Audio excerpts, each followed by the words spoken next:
Welcome back to Voice of the Valley. Today we are here with Dr. Joe. He is the founder of Fly Low Chiro Rehab. How you doing today, brother? I'm good, man. I appreciate you guys having me on. Nice to see you, Joe. You guys too? How we doing? Good. So we'll get right into it. What does it mean when you say Fly Low Chiro is not a traditional chiropractor? Yeah, that's a great question. That's a lot of the time when I talk to people, that's the main thing they want to know. I'd say the main thing is that I'm not just your typical rack and crack chiropractor.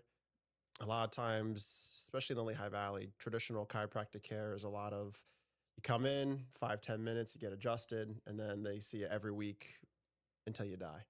That's definitely not my type of style. I'm trying to look for the root cause. I'm trying to find exactly what's going on with you, develop a care plan through exercises, different stretching, mobility techniques to fix your problem so that the ultimate goal is that you don't have to come back. In a perfect world, that's great, right?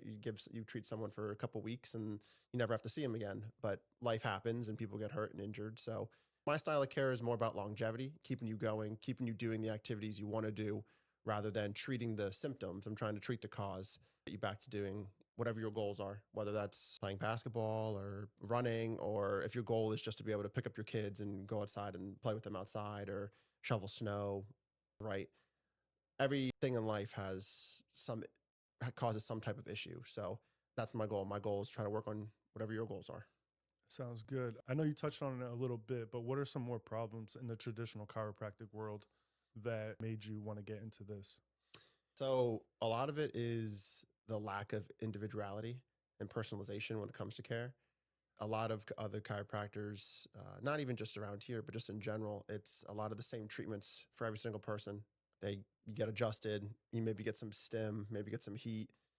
They don't really talk about your goals. They don't really remember what they did on you last time. It's the same treatment for the same person every single time that comes in. I wanted to try to get away from that as much as I can. So everything is individualized. Your care is going to be different than Kia's care. So another problem is a lot of times they're under insurance constraints. The insurance companies, as we all know, just eat you up, right? They're terrible. So I don't accept insurance. That allows me to provide a better style of care, a little bit more in depth, a little bit more personalized. I can actually get to the problem without having to worry about insurance company covering my ass or their ass when it comes to payment. So But you do offer payment plans, right? yep, absolutely. I try to keep it as easy as possible for people. I definitely understand I'm not the most cheap chiropractor in the area. That's on purpose though. The level of person I want to come work with me is someone who's dedicated, willing, and wants to get better. I know that might sound a little selfish to some people, but that's the harsh reality. Sometimes you're not for everybody.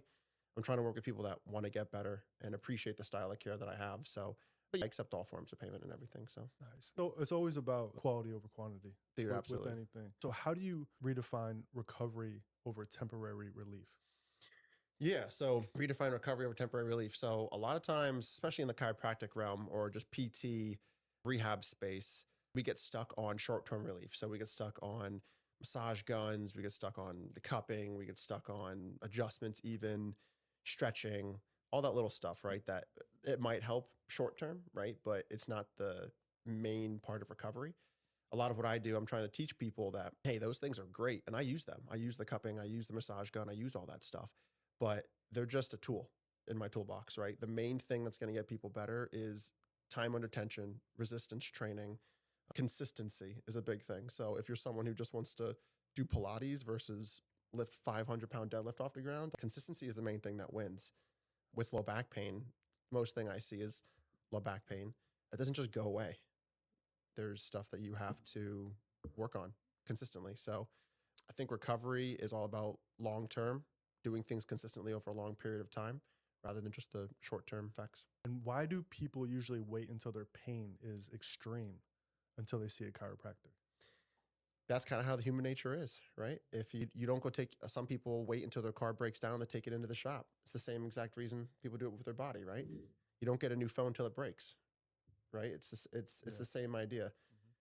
Especially now, I think there's a shift happening right now when it comes to healthcare that more people are starting to do prehab, preventative care. It's a lot of what I do, but we're still a very traditional, stuck in our ways society where we wait until the absolute last minute because we think we can handle it ourselves. And sometimes it's better to have a guide and have someone at least help you get there rather than dealing with all that time trying on your own. You could have someone like myself coach you through how to get there. So I did that. I'm just gonna throw myself under the bus real quick. I waited till the last minute and I came to you. Mm. Remember? Mhm. And you fixed me up, and it wasn't regular. It wasn't like, okay, I'm just gonna crack your back or so. It was like, oh, do these exercises before you come in. Do these exercises. Now I'm feeling a little better, Mhm. right? Then I get there. Then you do some more exercises with me, and then you actually crack my back or whatever you did, Mhm. and then boom, I go out there feeling great. Do exercise for another day or two, and I'm back ready to hoop. But I literally couldn't walk. Like I couldn't get up out of bed, walk to the bathroom. I Mm. couldn't do that. So the journey to my car and to your office was horrible. What are some success stories that you have of people that you've changed lives? That's a deep question. So just to touch on Kia's story real quick. Sometimes it's that easy where just like a quick adjustment and a few exercises work. That's not the case for everybody.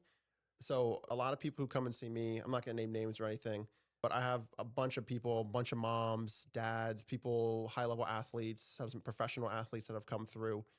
I'd say the biggest thing for me is that when I see someone come in the door and they have excruciating pain, whether it's back pain, shoulder pain, elbow pain, whatever it is, and by the time they're done working with me, they are running, jumping, deadlifting, doing the exercises they wanted to do, being able to go to the gym and be confident. Those are the success stories that I'm looking for.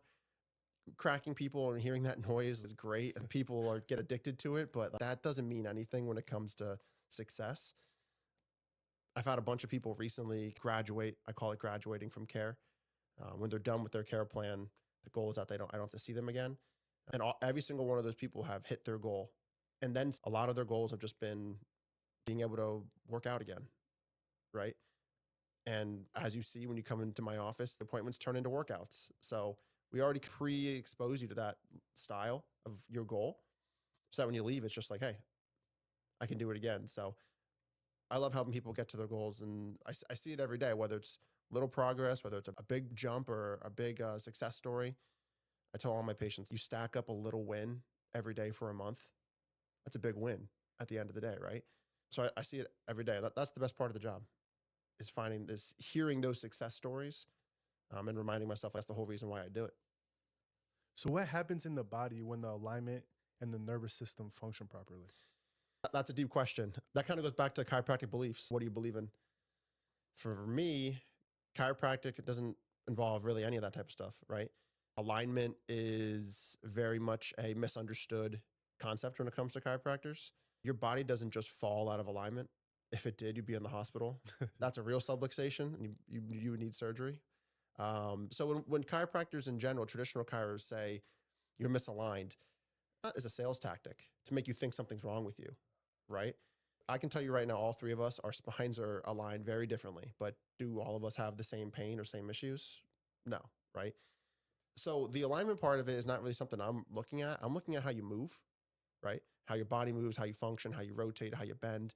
That's the real stuff I'm looking for. If you can't rotate a certain way, we're going to do things to help you rotate that way. Is that going to fix the alignment of your spine? Maybe. Does the alignment of your spine really matter? No. It's more about how you move. As far as nerve interference and stuff, we're getting into more of the weeds with that. If you have nerve-related issues into your legs and feet and arms and stuff, then maybe the alignment of your joints might be part of that problem. But for the most part, that's a misunderstood term. Big reason why I do what I do. I don't even mention that when people come in. I don't even talk about alignment. I don't talk about any of that stuff. And I think people really enjoy that because that's one of the reasons why they come in. It's just because I'm different. That's a normal thing that they hear when they go to different chiropractors. Everywhere. I get stories from people. Now that I am a chiropractor, every time I go out somewhere, I see them everywhere. You don't really know until you look, right? So there's probably 10 chiropractors within a 2-mile radius of my office, right? Which is crazy when you think about it.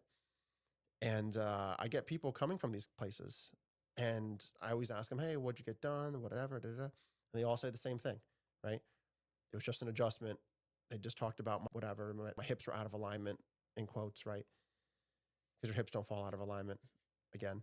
So I hear all these things from all these people. So it's being said every day to patients, and they're getting misled. And they come to someone like me, and I explain it to them. Whether they believe it or not, that's up to them, right? You can only lead the horse to water. You can't make them drink. So a lot of what I do is getting them to understand that, hey, these old-fashioned stereotypes that you've been hearing for decades are not true. It's all trying to sell you. So are there any conditions where you won't perform adjustment on a client? A lot. Depends on what you have. If you have a broken bone, that's probably the number one red flag, right? I'm not going to be slamming you into a table if you're Yeah. have a broken bone or anything. Also depends on what you want as the patient. I'm very different where if you say, I don't want to be adjusted or it hurts, great. Like I said, it's a tool. The adjustment can help, but if you come in and you're like, hey man, I don't want my neck adjusted, cool. I don't want to do it either. Because if you don't want it, then why am I forcing it on you, right? That makes no sense. But if someone has heart issues or if someone is really old, you don't think they can handle it, if they're really brittle, if they've had a bad experience with chiropractors in the past, you probably don't want to be ripping their neck off their body, right? Ever. So there's a lot of things. Any major illness or underlying condition you probably want to be careful with, but mostly it's about what you want as the patient coming in, right? Do you think adjustments are safe long term? Yeah. The research behind adjustments is there. There's a better chance. I tell this to all my patients when they're nervous about getting adjusted. I say there's a better chance you get struck by lightning twice than anything happening with an adjustment. Now, that changes based on who you have adjusting you. Mhm. If you have some quack down the street, right, ripping your neck off your body, right, the chances are you're probably going to have an issue. Or there's a higher chance, right? But I'm very gentle with what I do stuff. I keep it very easy, very smooth. I've never had an issue with anyone saying anything. Long term, adjustments are safe. But again, it all goes back to what you need and what you want. So Let's Does it go ma- to the quacks. I want to go to the quacks Sure. because this is a big topic, right? yeah, Let's be honest, how you feel about these quacks. Are they helping or are they just making money?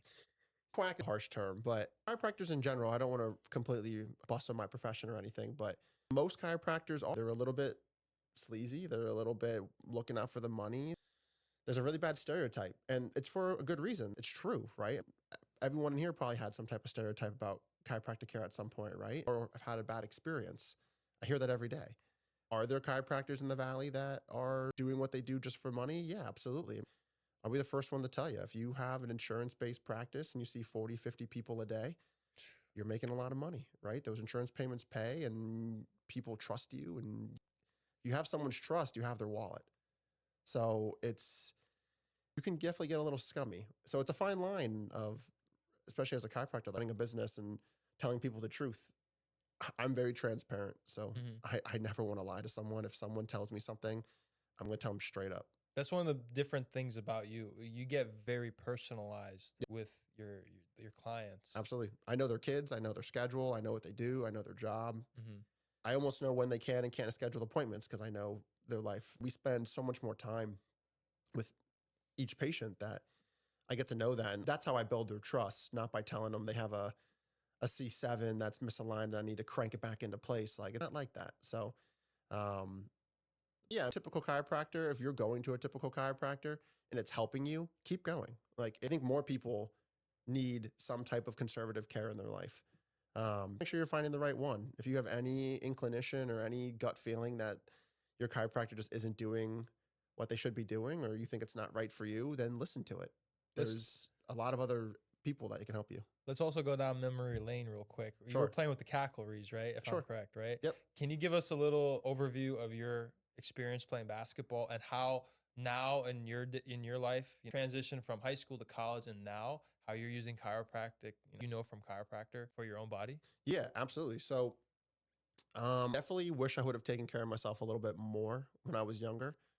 High school and college, you're just a rubber band. You can go out right in the gym, put your shoes on, no warm up, dunk, no problem. Right now, it's like, I still dunk, but it takes a good 30 minutes for me to get my knees going and all that stuff. So, then I tell patients I'm a walking example of it.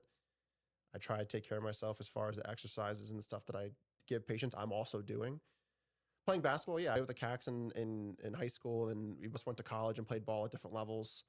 I think we all could agree. I've talked to them in the past that we all wish we kind of care of our body a little bit more in high school and college. But I think personally, I've done a pretty good job of taking care of myself to the point where I can still play, and I still feel like I feel like I'm better now than I was in high school and in college. So I don't know if that's just a testament to how hard I've worked, or maybe I was not doing it right in high school and college back then. Yeah, I feel like everything that I do now transitions well to being able to play and help people stay playing for a long time. Can chiropractic help the the stuff that you offer, can it help with people even if they don't feel pain? Yeah, absolutely. I see a lot of people who don't really have like, I don't want to say real issues because everyone has problems. I don't want to make light of anyone's situation, but they don't have like back pain or they don't have chronic shoulder pain. A lot of times I have people who just want to get stronger, who just want to get more mobile, who realize that turning around in their car to check their blind spot's getting really hard. And it's not pain doing it, but it's an issue. So yeah, I have tons of people that come in and um, looking to get stronger, looking to get more mobile, just looking to change their life, looking to build longevity. That's a lot of stuff. What I talk about with my patients is you can not come back ever again and maybe you'll be okay, but I'm trying to build longevity. That we do, if you do consistently, I don't guarantee anything, but there's a very high likelihood that you're going to feel better long term if you do what I tell you to do, right? So it's all about building consistency, and that could be with pain or without pain. You spoke about mobility. What role does mobility play versus strength? It's everything. You could be the strongest, most brolic body lifter of all time, but if you can't move your joints, you're setting yourself up for failure, right? Rather be mobile and not as strong than super strong and not mobile. Comes to like squatting, benching, running, right? Like you're doing these motions every single day and your joints and your muscles just can't quite get to that position. You're setting yourself up for injury. So being mobile is super important. What is one of the injuries that you see the most? I'm a chiropractor, so low back pain and neck pain, that's like the stereotypical stuff that we see. A lot of shoulders, a lot of like injuries, a lot of benching injuries. See a lot of moms that like home moms that carry their kids around and shoulder issues and neck issues. But I'd probably say low backs is probably my main thing right now. And how does that speed up the recovery timeline doing the chiropractic care? What, so speed up just like a low back injury or something? Yeah. Just depends. I'm not going to lie to you. Most low back pain, I think the stats like low back pain heals on its own with time and patience, right? I treat a lot of people who have given it time and patience that aren't seeing the results that they want, right? I also have some people who maybe if they would have let themselves relax a little bit longer or whatever the case, maybe it would have gotten better on its own. But the stuff that I do is putting your body in a better position to heal, to get better, right? For those people who are in chronic pain, who have been to other chiropractors, other PTs, and they're not quite getting the results that they want, give them a different perspective that maybe those professionals aren't quite giving them, or maybe they haven't thought of themselves. Like you said, mobility. A lot of times people aren't mobile enough to let their back or let their body heal. Sometimes they're not strong enough. Just depends on what they got going on. Do you see posture playing a big part in chronic pain and fatigue? Absolutely. Not the way that you might think it is, though. A lot of times people say chiropractors, PTs, you might see it on Instagram all the time. Those hooks that are like posture is whatever. Any posture is bad. Any posture is good, right? If you sit all nice and erect for hours and hours a day, guarantee you your back's going to hurt. If you sit like a shrimp all day, I guarantee your back's going to hurt. How am I sitting right now? You look fine. Are you comfortable? Yes. Yeah, they're good, man. I tell people like the best posture is the most comfortable one, right? So whatever you find that's comfortable for you, do it. If you do it for too long and it starts to become uncomfortable, change your position. It's all about changing, right? Wow. Your body likes to move. So if you're sitting a sedentary job for 8 hours and then go home and eat dinner and watch a movie, that's 4 more hours and you sleep curled up. Now, how many hours a day are you not moving? So yeah, being aware of it. If you work a sedentary desk job and you're kind of gremlined over all day long, yeah, you're probably going to have some issues in your back. If you are a construction worker, you're standing and being erect all day and on your feet, you're also going to have back pain. So it's all about that fine line of finding a happy medium between those positions. Well, brother, how about like 2 or 3 exercises or movements that can prevent this? Because especially with stretching, like 2 or 3 general things you should be doing every day. So the main thing that comes to my mind right away is walking. Just increase your steps. That's the easiest and most effective way to help most of your issues in your body. Ankles, knees, hips, low back, neck, mid back, right? People say, oh, I have an active job, or like, oh, I get up from my desk and walk, blah, blah, right? I guarantee if you track your steps, you're not getting anywhere close to what you need, right? So if that's something that you're capable of doing, which everyone is, increase your steps. That's the first thing, stretch / exercise.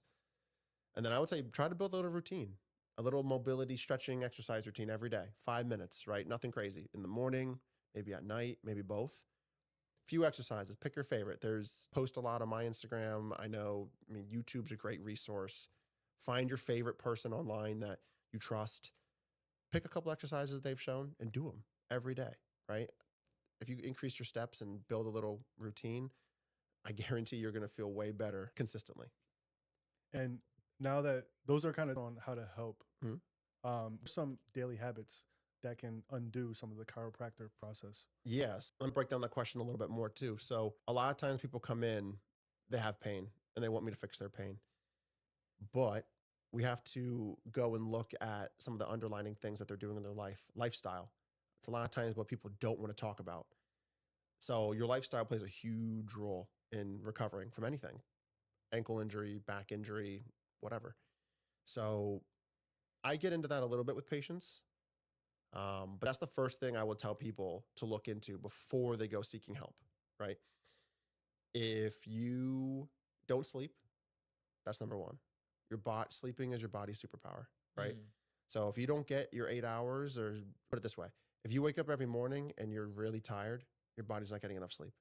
If you sleep for 8 hours, but yet you're still super tired, your body's telling you it wants more, right? So sleep, right? Put the phone down, put the video games down, like bed. Also what you eat and what you drink, right? Drinking is a huge thing. It's toxin for your body, right? Everyone likes it in moderation. It's fine, all that, right? But if you're someone who's drinking a lot and you're really focused on recovering and you want to make sure your back pain and knee pain goes away, put it down. I'm telling you, you'll feel 1,000 times better, right? And then increasing your water, right? If you're not drinking, usually I say like a gallon a day is like number. Everyone's different. I'm 6', like 30. So for me, a gallon is, I can do that. If you're a 5'2", 110-pound female, like a gallon's going to be like a lot. So figure out how much water you need and drink it, right? I can guarantee if everyone doubled or tripled what they drink a day, they would feel way better. Your joints are mostly liquid. Your brain is like liquid. Your discs in your back are 70% liquid. Wow. So if you're not hydrating them, there's a reason why you wake up with back pain, right? So I'd say those are the three things that if those aren't dialed in first, sometimes a lot of stuff you do just isn't going to stick. So walking, and then what you eat and what you drink are the main things.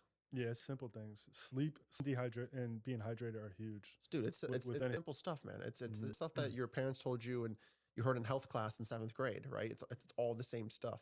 Science hasn't changed. Why is sleep a superpower? This is one of the most interesting things for me. Why is it a superpower? It's the only time that everything kind of off in your body. And it's the best time that your body regenerates. It's the time that your body heals from the day. Getting too technical into the weeds about it, but when you sleep, you go into your parasympathetic nervous system, which is your relaxation nervous system. It's fight or flight. So think about if you're about to hit a game-winning shot, basketball, right? Down 2, got the ball, 3-point line wide open. Stress is high, whether you feel like it or not, right? Your body's ready to go. You hit that shot, you're on top of the world, right? You're not recovering at that point. Your body's like, everything's going. When you sleep, none of that's happening. The levels in your body change. They go more into a relaxation mode, a digestion mode. It's perfect. It's like the perfect culmination of everything happening that allows your body to heal. It's the only time where your brain is almost off. It's never quite always off. You didn't eat before bed, right? Says who? Ha! Joe. I can prove Joe wrong. Oh, on this Joe. I eat all the time before bed. So you are allowed to then. Yeah, your goals, man. So what's your goal with that? Bulk? Okay. Yeah. Are you eating more than what you're burning? No. Okay. No. For you, if your goal is to put on weight and you eat before bed, it's great. Who cares? Your body doesn't know what time of day you're eating. It really doesn't. Maybe a little bit. But if you need to eat 2,000 calories a day to put on weight, right? And you eat 1,800 of them at night and you eat nothing else throughout the day. You eat at 9 o'clock at night, you eat 1,800 calories. You're going to lose weight because you're 200 calories under what you need to put on weight, right? So if you eat at 6 in the morning, 12 noon, 10:30 at night, If your goal is to lose weight or put on weight, your body knows calories in, calories out. So What about circadian rhythm? How important is that? yeah, huge. Your body loves to go to bed at the same time. So if you're someone who goes to bed at 8 o'clock one day and then 1 a.m. the next day, you're throwing your body for a loop, right? It can't get in a rhythm. So everyone's circadian rhythm is a little different. If you work nights, you're just going to be different than if you work days, right? I'm definitely not the best at that either. I definitely stay up a little bit too late. It's the same thing. So rhythm that works for you, find a pattern that works for you and try to stick to it. That goes with like lifting too. Like you lift it like in the morning and the next day you lift it like night. Your body knows that, right? Dang. So it gets ready to lift in the morning. Your body gets fueled up. Your chemicals are going. If you wait till 7 at night, you might even notice that lift is probably not as good as what it was in the morning. So your body loves routine. So find one and try to stick to it. So how do you wake up early in the morning? That's the biggest thing I struggle with. The alarm and the man. fact that I have to get there to go to work, right? Priorities, right? If your priority is if you have work in your life, then you got to get up. But I'm trying to feel good. I'm trying to feel like I'm kicking ass. I always wake up grumpy a little bit. Then go to bed earlier. Gotcha. Go It's to bed probably early. because you eat before bed. So eating before bed actually destroys your REM sleep and your deep sleep. It definitely can't. And we eat a lot, right? Like, we'll agree with Joe on that. Like, if you're eating 2 Popeye sandwiches and a giant Coke, like, you're going to wake up and be like, I feel like crap, right? But eating a snack, like, right before bed is not the worst thing in the world. If you're hungry and you want something, go ahead. But again, it's up to your goals. So going to health, right? So what do you eat to maintain a good health? Whole foods as much as you can, right? I'm not a nutrition background, but I have been in lifting and sports my whole life, and I try to take my health as seriously as I can. Whole foods, right? As much as you can. Fruits, vegetables. You can never eat enough fruit, right? Really? Never. You can never eat enough fruit. Fruit and vegetables, you can eat them until the cows come home, right? Protein is probably the biggest thing. If that's the one thing I tell people is make sure you're hitting your protein goals. Even if your protein goals put you above your calorie goal, if you're tracking, it doesn't matter. I'd almost guarantee you probably lose weight because protein keeps you satiated longer. It has more calories per gram versus fat, carbs. And most people don't hit their protein. They look at a 2-piece chicken and they're like, oh yeah, that's probably enough. 2 pieces is not enough. It's probably like, if they're normal size, like slivers, it's probably like 20 grams of protein. So what's your ratio for protein? I'm 160 pounds, 6 foot. What would you say I should be? And I want to bulk, right? So what should I be probably? Probably 160 plus, 160 at least. plus. The research with protein is very interesting. It's they found significant difference between, I think it's 1.5 grams per pound versus like 1.8. Maybe it's like 0.5 or 1.5. Don't quote me on it, but the range is pretty big. So if you're 160, the research shows over a big population that there's not really a difference between how big you get versus if you're eating 200 grams of protein versus like 120, right? Anecdotally, I'm like 225 pounds. If I eat over 200 grams of protein a day, I feel really good. If I eat under that, I don't feel as good, right? So for me, I like around that gram per pound. If you're working out, gram per pound, you can't go wrong, right? That's like default. If you're trying to get those protein farts and eat a ton, right? Then yeah, do 1.5 grams per pound. I mean, that's a lot, but that almost guarantees that your body is in an anabolic window to grow. And you do with whole foods. You eat a lot of steak, eggs. You don't go for the protein bars. No, I mean, I'm okay. There's got to be protein bars, Fairlife milk I'm lactose intolerant, so I try not to drink a lot of milk. But yeah, whole foods. If you can get your whole food protein, chicken, steak, red meat's great. Don't shy away from red meat. A lot of times what we supplement in our food, we just don't eat enough of it, right? Creatine, all that good stuff is in red meat.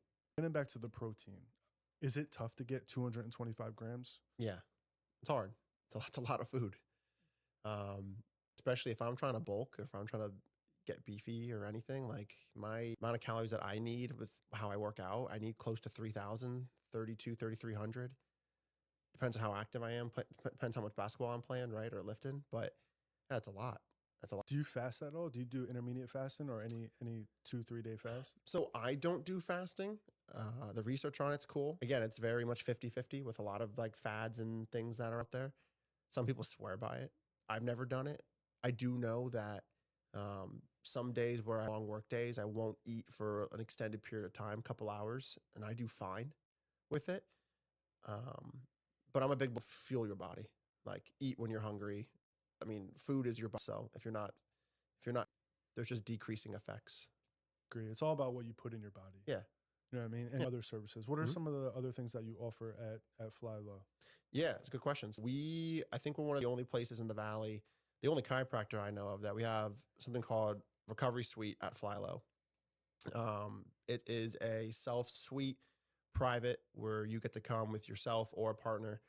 We have sauna, we have cold plunge, we have compression therapy and some red light therapy in there as well. We're going to start adding some more stuff back there, just time, money, all that good stuff, right, with running a business. But those services back there, its own self-driven schedule, so you don't have to worry about my schedule or whatever.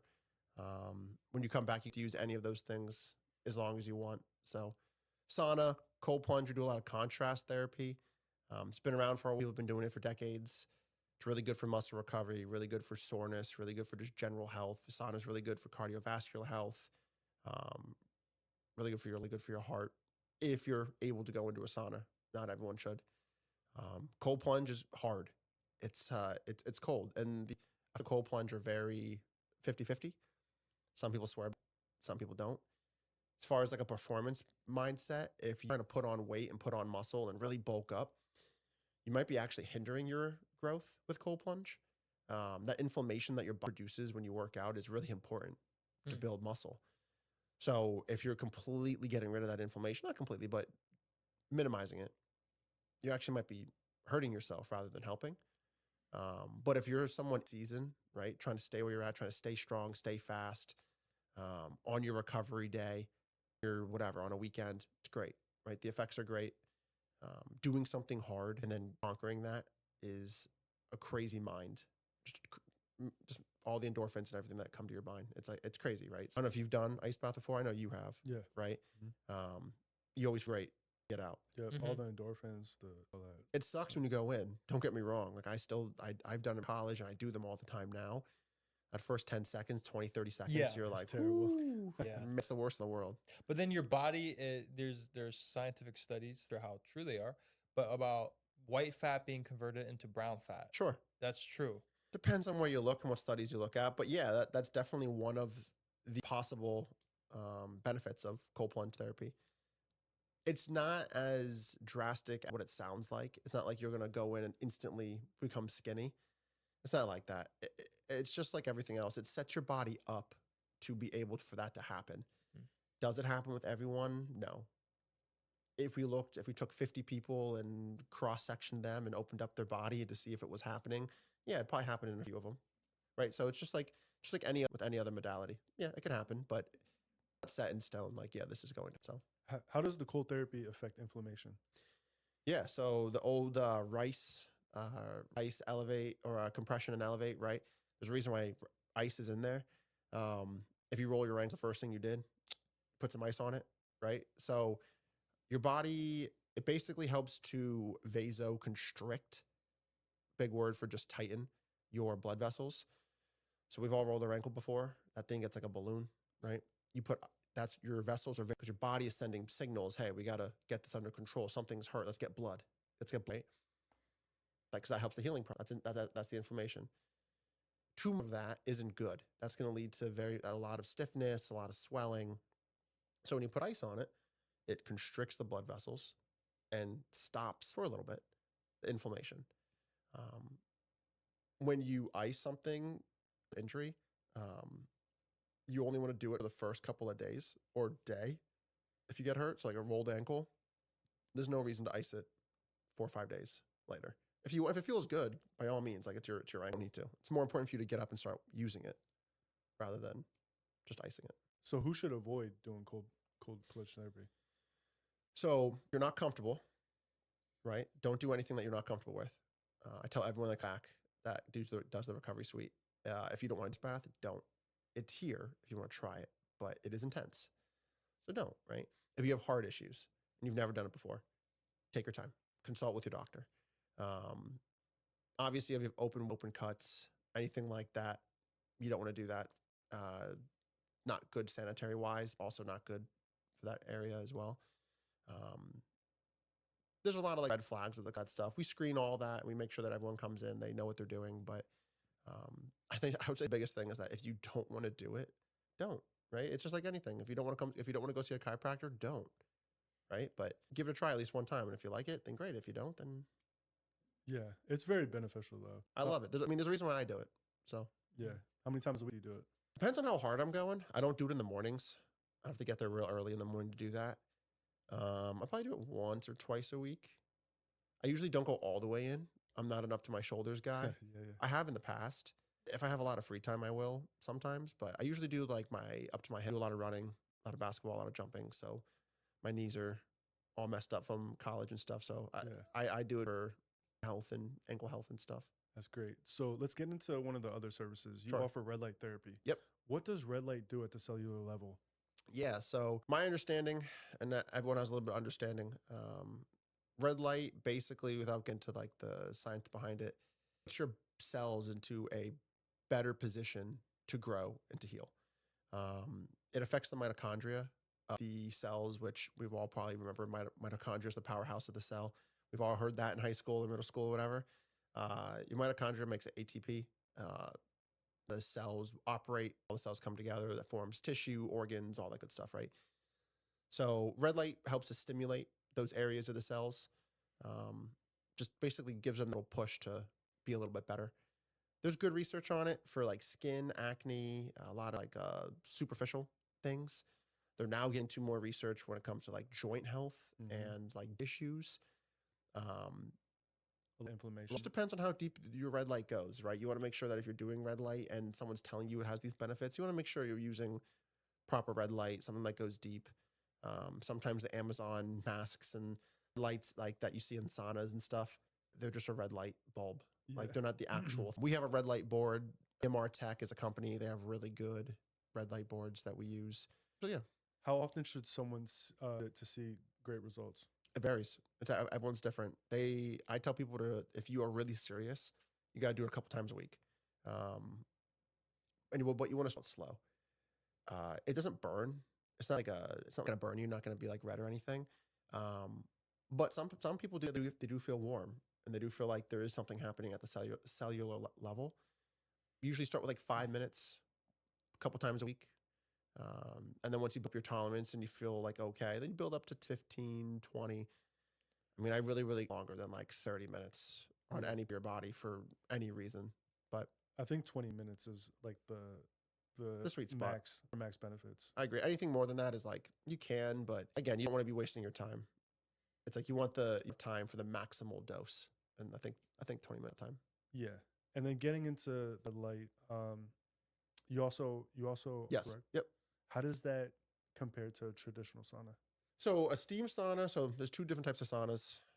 There's like a infrared sauna, a bake sauna, and then there's a steam sauna. Both have their benefits. Steam sauna gets into your pores a little bit more. Obviously, it's the one that we're sweating. That one has good for VO2 max, good for cardiovascular health as well. Infrared sauna is this thing. It has all the same effects. You're just not sweating as much, right? Red light, the infrared, low EMF, far infrared sauna is one that we have. It's a bake sauna. So there's no steam. You walk in, it's like you're in the desert, right? The panels kind of bake you. It's all the same as like a normal sauna, just water-based. A little more cleanly too. You don't have to get as much because it stays clean overall. Yeah, I know you offer an hourly rate Mhm. for that specific room that you have with all those services. Yeah. But if someone had to pick one to start, which one would you recommend?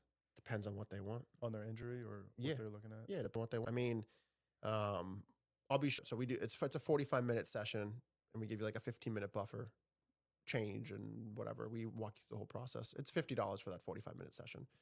So we feel like pretty competitive as far as other places in the valley with that rate.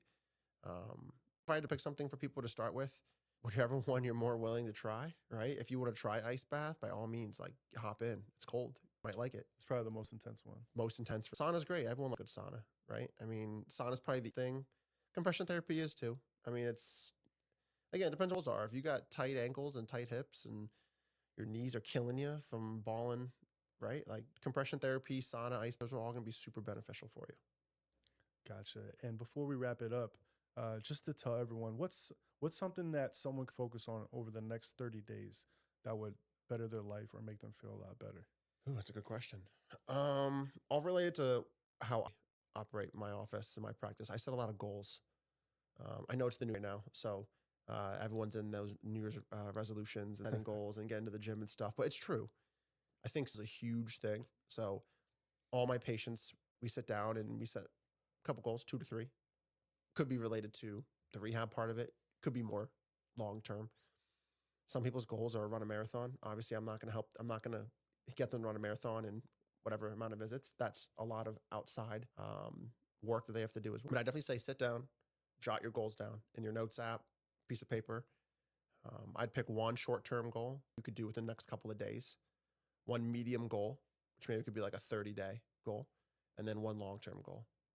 I'm going to relate them to fitness. For me, maybe the short-term goal is increase my walking, 10,000 steps the next 7 days. Great. That's short-term. Everyone can do that. Everybody can do that. You are, right? Next 30-day goal could be the gym 3 days a week, consistently, 4 days a week, whatever it is. Long-term goal, right? Then even long-term goal could be a PR, could be a race, want to be able to jump, want to be able to run a 5K in under this amount of time, whatever. Make it something tangible that you're working towards, that your other 2 goals kind of go along with. I'm a big runner now, so half marathons are what I like to run. I'm not crazy enough to do a whole marathon yet, maybe one day. But so yeah, my goals are all around. That's great. So do you want to tell everyone where they can find you at on Instagram and your physical location? Yeah, so I'm located on Lower Macungie Road, 5772 Lower Macungie Road in Macungie. You'll see my Fly Low sign out front. And then also you can follow me on Instagram. It's Fly Low Chiro Rehab. If you type in Dr. Joe Polchinski, if you could spell my last name, it will come up on there. Give me a shout, send me a text, send me a DM. If you guys have any questions about anything, I'm more than happy to help you guys out and try to steer you in the right direction. Thank you, Joe. I appreciate you coming on. Yeah. Thank you, brother. Yeah, appreciate it, guys. We'll talk to you soon. Yeah, appreciate it, guys. Good luck with that. Thanks. Thank you.